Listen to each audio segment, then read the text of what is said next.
Welcome, मैं हूं ज्योति। आप देख रहे हैं चुनावी समर, जहां पर एक और ताजा अपडेट के साथ हम हाजिर हैं। लोकतंत्र के मुद्दे पर बाइडेन ने मोदी को दी फिर से नसीहत। जी हां, जैसे कि हम जानते हैं कि मोदी राज में भारत में लोकतंत्र को खतरा ज्यादा बढ़ गया है।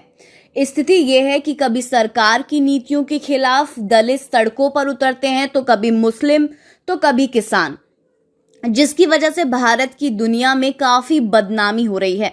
ऐसे में कई आलोचकों ने मोदी निरंकुश शासक की उपाधि भी दी है।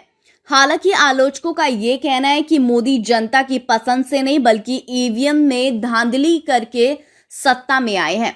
इसीलिए इनसे धांधली और तानाशाही से ज्यादा कुछ और उम्मीद करना बेकार होगी। लेकिन अब ऐसा महसूस हो रहा है कि मोदी की तानाशाही पर लगाम लग सकती है। दरअसल अमेरिका में सत्ता परिवर्तन हो गई है और बाइडेन ने वहां की सत्ता को संभाल लिया है। ऐसे में मोदी और बाइडेन के बीच पहली बार बातचीत हुई और इस बातचीत में जो सबसे महत्वपूर्ण बात निकलकर सामने आई वो है लोकतंत्र की रक्षा।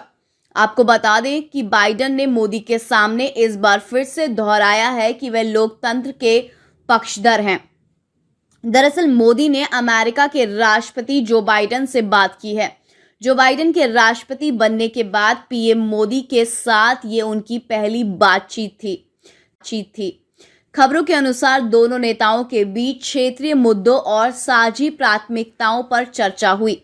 पीएम मोदी ने ये कहा कि बातचीत के दौरान भारत और अमेरिका जलवायु परिवर्तन के मुद्दे पर आगे भी सहयोग बढ़ाने और काम करने पर सहमत हुए हैं। मोदी ने कहा कि वे और बाइडेन सामरिक साझेदारी बनाने पर राजी हुए हैं। वहीं मोदी और बाइडेन की बातचीत पर व्हाइट हाउस की तरफ से बयान जारी कर बताया गया है कि दोनों नेताओं के बीच दोनों देशों के बीच मजबूत संबंध स्थापित करने को लेकर चर्चा की गई। लेकिन व्हाइट हाउस की तरफ से जो सबसे महत्वपूर्ण बयान आया वो है बाइडेन ने विश्व भर में लोकतांत्रिक मूल्यों के प्रसार की बात कही और भारत के साथ व्यापक और मजबूत रिश्ते का खुद को हिमायती बताया। यानी कि सत्ता हासिल करने के बाद पहली बार मोदी से बात करने के दौरान बाइडेन ने साफ कर दिया कि उनके लिए लोकतंत्र का स्थान सबसे ऊपर है और वह लोकतंत्र की रक्षा के लिए कोई भी कदम उठा सकते हैं। जाहिर सी बात है कि बाइडेन का ये बयान कथित रूप से मोदी के लिए एक चेतावनी के समान है। वे भारत में लोकतंत्र की हत्या करना बंद करें, वरना अमेरिका उनके खिलाफ कड़ा एक्शन ले सकता है। इस पर आपकी जो भी राय है आप प्लीज कमेंट सेक्शन में लिखें। Thank you so much, keep watching today's for more.